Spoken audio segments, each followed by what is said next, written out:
प्यारे बच्चों नमस्कार। क्लास 10th हिंदी मीडियम के सभी बच्चों का मैथ्स विद पावर में बहुत बहुत स्वागत है। कैसे हो बच्चों? उम्मीद है सभी बच्चे अच्छे होंगे, मस्त होंगे और पढ़ाई कर रहे होंगे।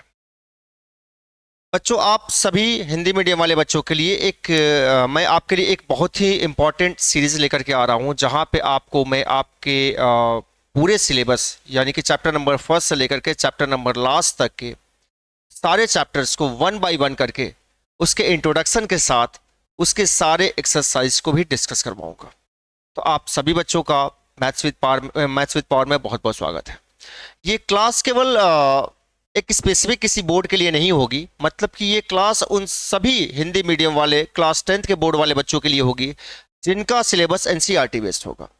जिनका जिनका सिलेबस एनसीईआरटी बेस्ड है उन सभी बच्चों का बहुत बहुत स्वागत है। खास करके यूपी बोर्ड के बच्चे, बिहार बोर्ड के बच्चे, झारखंड बोर्ड के बच्चे, एमपी बोर्ड के बच्चे, इन सारे बच्चों का सिलेबस एनसीईआरटी बेस्ड है। तो मैं यहाँ पे क्लास 10th एनसीईआरटी के हर एक चैप्टर को, चैप्टर नंबर फर्स्ट से लेकर के चैप्टर नंबर लास्ट तक, एक एक करके सारे चैप्टर्स के इंट्रोडक्शन को पढ़ाते हुए उसके क्वेश्चन मीन्स उनके एक्सरसाइज के हर एक क्वेश्चन को इजी एंड सिंपलेस्ट वे में डिस्कस करवाऊंगा। तो बिल्कुल आप जुड़िए हमारे साथ और अपने तैयारी को बेहतर बनाइए। बच्चों इस सेशन में हम लोग डिस्कस करने वाले हैं क्लास 10th का चैप्टर नंबर फर्स्ट, जिसे कहा जाता है वास्तविक संख्या, यानी जिसे रियल नंबर कहा जाता है। तो बच्चों आइए सबसे पहले ये देखा जाए कि इस रियल नंबर में आपको किन किन पॉइंट्स को पढ़ना है। सबसे पहले बच्चों ये जानो, देखो पढ़ाई करने से पढ़ाई जब आप स्टार्ट करते हो तो उसमें सबसे जरूरी बात ये होती है कि टू नो योर सिलेबस, यानी अपने पहले आप सिलेबस को जानो। जैसे आप फर्स्ट चैप्टर को डिस्कस करने जा रहे हो तो फर्स्ट चैप्टर में आपको किन किन पॉइंट को डिस्कस करना है सबसे पहले आप ये जानिए। उसके बाद एक एक करके उन सारे पॉइंट्स को आप इजी एंड सिंपलेस्ट वे में डिस्कस करिए। तो देखो बच्चों, अगर मैं बात करूं इस चैप्टर का यानी कि वास्तविक संख्या जो आपका चैप्टर नंबर फर्स्ट है, उसमें अगर फर्स्ट पॉइंट की बात की जाए तो पहला पॉइंट है बच्चों अंक गणित की आधारभूत प्रमेय। सबसे पहले बच्चों आपको अंक गणित की आधारभूत प्रमेय पढ़ना है। उसके बाद दूसरे पॉइंट की अगर मैं बात करूं तो दूसरा पॉइंट होगा कि दो धनात्मक पूर्णांकों तथा उनके लसअ मतलब एलसीएम और मसअ मतलब कि एचसीएफ के बीच संबंध को आपको पढ़ना है। ठीक है, उसके बाद आप आगे बढ़ोगे तो आप क्या करोगे, अपरिमेय संख्याओं का आपको एक बार पुनर्भ्रमण करना है। पुनर्भ्रमण कहने का मतलब ये हुआ, मैं कुछ ज्यादा ही हिंदी बोल दे रहा हूं, मीन्स पुनर्भ्रमण करने का मतलब ये हुआ कि आपने क्लास 9th में अपरिमेय संख्याओं को पढ़ा है, फिर से हमें उन्हीं अपरिमेय संख्याओं के बारे में यहां पे डिस्कस करना है। तो स्पेशली हमें 3 पॉइंट्स को यहां पे डिस्कस करना है एक एक करके। सबसे पहले बच्चों मैं आपको फर्स्ट पॉइंट की ओर लेकर के चल रहा हूं और यहां पे चीजों को मैं एक्सप्लेन कर रहा हूं। फर्स्ट पॉइंट को डिस्कस करने से पहले मैं आपको एक चीज और जरा बताना चाहता हूं। एक और चीज बताना चाहता हूं, जो मैं बताना चाहता हूं वो आपके लिए काफी जरूरी है। वो जरूरी क्या है कि जैसे कि आपने उसके बारे में पढ़ा जरूर होगा, बट समटाइम क्या होता है ना कि बच्चे भूल जाते हैं। तो आप भूलने वाली कंडीशन में मैं आपको जरा एक चीज बता दूं। यहां पे एक बात हमें ये बता रहे हैं, आपको मैं सबसे पहले बताना चाहता हूं यहां पे क्या, आपको सबसे पहले मैं डिस्कस कराना चाहता हूं भाज्य और अभाज्य संख्या के बारे में। किसके बारे में? भाज्य और अभाज्य संख्या। सबसे पहले बच्चों मैं यहां पे बात कर लेता हूं एक बार अभाज्य संख्या के बारे में। किसके बारे में? अभाज्य संख्या के बारे में बात कर लिया जाए। ऐसा मैं क्यों कर रहा हूं? बिकॉज इसकी बच्चों आपको जरूरत पड़ेगी। जो बच्चे अभाज्य संख्या और भाज्य संख्या के बारे में नहीं जानते हैं उनको जरा मैं सबसे पहले डिस्कस कर दूं कि ये होते क्या है। ठीक है, तो जहां तक बच्चों अभाज्य संख्या की बात है, जहां तक अभाज्य संख्या की बात है तो आप कह सकते हो कि वे संख्याएं जिनके केवल दो गुणनखंड हो, जिनके केवल दो गुणनखंड हो, जिनके केवल दो गुणनखंड हो, उसे क्या कहा जाता है? अभाज्य संख्या कहा जाता है। जबकि वे संख्याएं जिनके दो से अधिक गुणनखंड हो, दो से अधिक गुणनखंड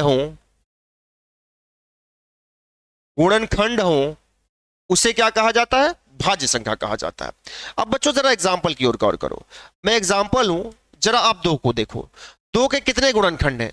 दो को किन किन संख्याओं से विभाजित किया जा सकता है, यानी कि भाग लग सकता है इसमें? एक से और दो से। आपने क्या देखा कि इस दो के केवल दो गुणनखंड हैं, इसलिए दो क्या है? अभाज्य संख्या है। उसी तरह आप ले लो तीन, तीन को देखो, तीन किन किन संख्याओं से विभाजित होगा? एक और तीन से। तो इसके कितने गुणनखंड हैं? दो गुणनखंड हैं, यानी कि तीन भी क्या है? अभाज्य संख्या है। यानी कि बच्चों दो और तीन ये दोनों क्या है? अभाज्य संख्या है। वही अगर मैं भाज्य संख्या की बात करूं बच्चों, तो आप चार ले लो। चार को देखोगे तो चार में किन किन संख्याओं से भाग लगेगा? एक से, दो से, चार से। इसके तीन गुणनखंड है, यानी कि दो से अधिक गुणनखंड है, इसलिए क्या है? ये भाज्य संख्या है। उसी तरह बच्चों आप छह ले लो। छह में एक से, दो से, तीन से, छह से भाग लगेगा, यानी छह के कितने गुणनखंड है? छह के भी दो से अधिक गुणनखंड है, इसलिए क्या है? ये भाज्य संख्या है। तो बच्चों आई थिंक आपको ये क्लियर हो गया होगा कि अभाज्य संख्या किसे कहते हैं और भाज्य संख्या किसे कहते हैं। क्लियर? अब बच्चों जरा मैं चलता हूं, मैं कहां चलूंगा? मैं चलूंगा आपके पॉइंट की ओर, यानी आपका जो मेन पॉइंट है जिसे आपको क्या करना है बच्चों? डिस्कस करना है बेसिकली। अब मैं आता हूं यहां पे अंकगणित की आधारभूत प्रमेय की ओर। कहां आऊंगा? अंकगणित की आधारभूत प्रमेय। जरा गौर करिएगा बच्चों, ये कहना क्या चाह रहा? ठीक है, ध्यान से देखना। अब ये कह रहा है कि प्रत्येक भाज्य संख्या को अभाज्य संख्याओं के गुणनफल के रूप में, अभाज्य संख्याओं के गुणनफल के रूप में व्यक्त किया जा सकता है, व्यक्त किया जा सकता है। ठीक है, उसके बाद तब यह गुणनखंड अभाज्य गुणनखंडों के आने वाले क्रम के बिना अद्वितीय होता है, अद्वितीय होता है। अब बच्चों इसका जो लैंग्वेज, इसका जो भाषा है थोड़ा सा कॉम्प्लिकेटेड है, थोड़ा सा कॉम्प्लिकेटेड है। यानी कि ये जो अंकगणित की आधारभूत प्रमेय है, इसको मैं एग्जांपल के थ्रू आपको मैं समझाकर बताऊंगा कि ये कहना क्या चाह रहा। ये कहना ये चाह रहा है कि प्रत्येक भाज्य संख्या को अभाज्य संख्या के गुणनफल के रूप में व्यक्त किया जा सकता है, बशर्ते उनका अभाज्य गुण जो अभाज्य गुणनखंड जो भाज्य संख्या को जिन अभाज्य गुणनखंडों के रूप में हम व्यक्त करेंगे उनके क्रम का कोई महत्व नहीं होगा, यानी कि उनको किसी भी क्रम में लिखा जा सकता है। जैसे बच्चों ये कहना क्या चाह रहा है, आप इस एग्जांपल के थ्रू जरा देखिए। मैं यहां पे बच्चों क्या कर रहा हूं, एक यहां पे मैंने भाज्य संख्या लिया क्या? 6 ले लिया। अब इस 6 को अगर मैं अभाज्य गुणनखंड के गुणनफल के रूप में लिखूं, कैसे लिखूंगा? 6 को आप ऐसे इसका अभाज्य गुणनखंड निकालते थे, 2 तिहाई 6, 3 एकम 3। अब जरा गौर करो, 6 क्या है? एक भाज्य संख्या है। 6 एक भाज्य संख्या है। इस भाज्य संख्या को किसके गुणनफल के रूप में लिखा जा सकता है? इसके दो अभाज्य गुणनखंडों के गुणनफल के रूप में लिखा जा सकता है। बच्चों 2 भी क्या है? इसका अभाज्य गुणनखंड है। 3 भी क्या है? इसका अभाज्य गुणनखंड है। ठीक है, यानी कि 6 को हमेशा इसके अभाज्य गुणनखंडों यानी 2 गुणे 3 ही लिखा जा सकता है। 2 और 3 को छोड़ करके कोई अन्य अभाज्य संख्या यहां पे नहीं आएगी। हां, एक बात हम लोग यहां पे जरूर कर सकते हैं। वो क्या कर सकते हैं कि इसको 2 गुणे 3 ना लिख करके 3 गुणे 2 भी लिख सकते हैं, बिल्कुल लिख सकते हैं। तो वही ये कहना चाह रहा है कि प्रत्येक भाज्य संख्या को अभाज्य संख्याओं के गुणनफल के रूप में लिखा जा सकता है, बशर्ते उसके क्रम का कोई यहां पे महत्व नहीं होता है, यानी इसका क्रम कोई यहां पे इंपॉर्टेंट नहीं होता है। आप उसको किसी भी क्रम में लिख सकते हो, लेकिन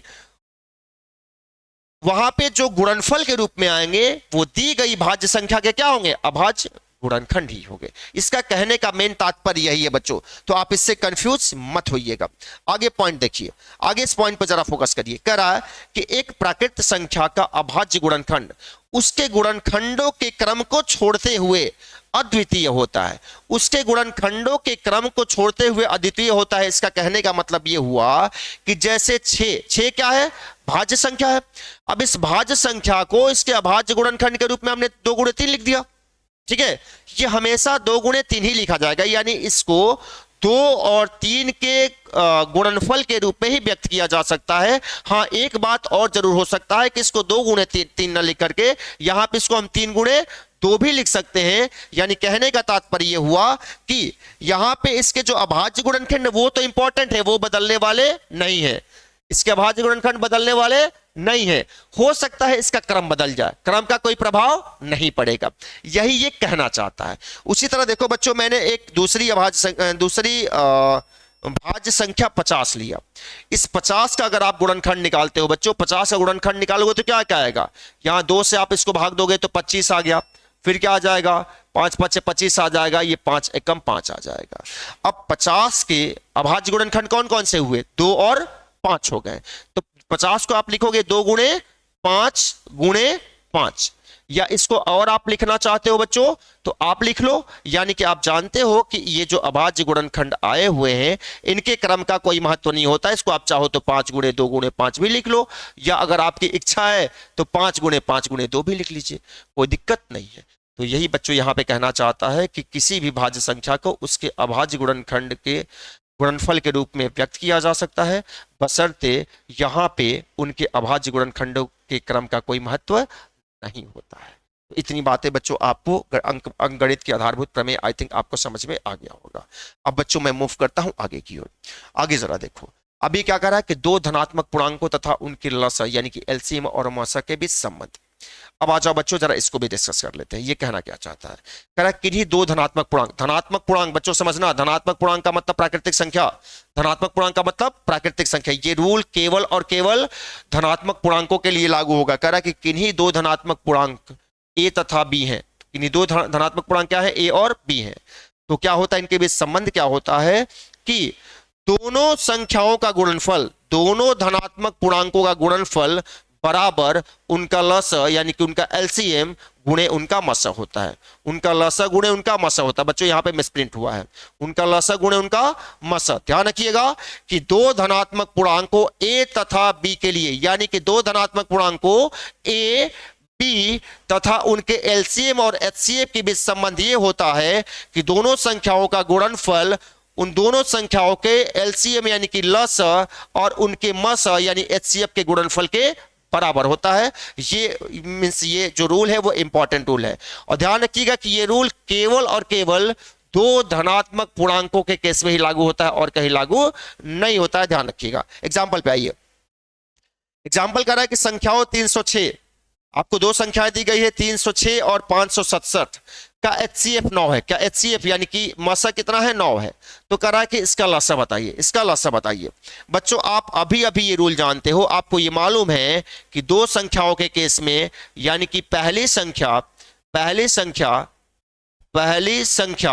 गुणे गुणे दूसरी संख्या गुणे दूसरी संख्या बराबर उनका एलसीएम यानी कि लसा गुणे उनका एचसीएफ यानी कि मस।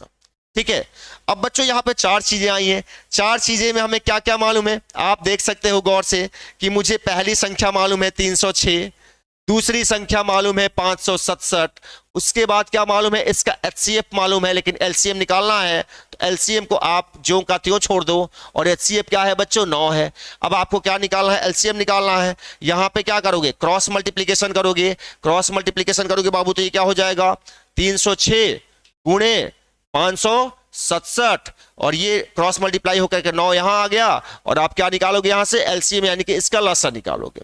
ठीक है, काटिए इसको, काटा जाए कैसे कटेगा, यहां से इसको काटिए, क्या हो जाएगा ये 9 6 54 और 2 और 9 6 54 2 56 और 9 27। ठीक है, यही होगा ना, 9 27 होगा, 9 2 18 9 27। हाँ, अब ये क्या आ जाएगा बच्चों, यहां आ गया 306 गुणे 63। ठीक है, तो बच्चों 306 को आप 63 से क्या कर लो, गुणा कर लो। ठीक है,